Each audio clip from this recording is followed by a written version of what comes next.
Right guys, the other activity I've given today is volume. Okay, it should just be a quick recap. Now, volumes of prisms, formulas are not given in any type of exam situation.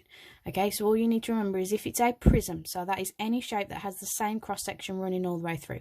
So in a cuboid, there's a rectangle. In a triangular prism, it has a triangle that runs all the way through. In a cylinder, it has a circle that runs all the way through. So all you do is find the area of what we call the cross-section. Now, I've shaded the cross-section in these. It's just the part of the shape that's the same all the way through, times by the length. So if that's my cross-section, that becomes my length. If the triangle's my cross-section, that's my length. If the circle's my cross-section, the height is my length. So in this one, it would just be base times height times length. In this one, area of a triangle, base times height divided by 2, and then multiply it by the length. In a cylinder, you've got pi r squared would give you the area of the circle times by the length. Okay, so every time it's just the area of the cross-section times the length, area of the cross-section times the length, area of the cross-section times by the length. So that should hopefully be reasonably straightforward in terms of the formulas.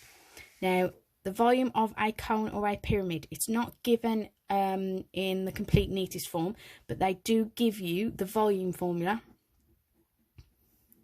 as 1/3 times the area of the base times the height. So in terms of a cone, your base is a circle, and when we talk about the height, we talk about the perpendicular height. So for a cone, you do pi r squared, 1/3 times pi r squared, which is the area of the circle on the bottom, times by the height. So 1/3 pi r squared h would give you the volume of a cone. Okay, in terms of a pyramid, now this wasn't my best drawing, so I did try it twice. Turns out I just can't draw pyramids. But what you've got is a square or a rectangular base pyramid. Okay, so in this case, your volume would be the area of the base. So if we just call this x and y for the two sides of our rectangle, or base times height, whichever way you want to describe them. I'm going to avoid base and height because we've already got a height. So I do x times y, that's the two sides of my rectangle at the bottom there.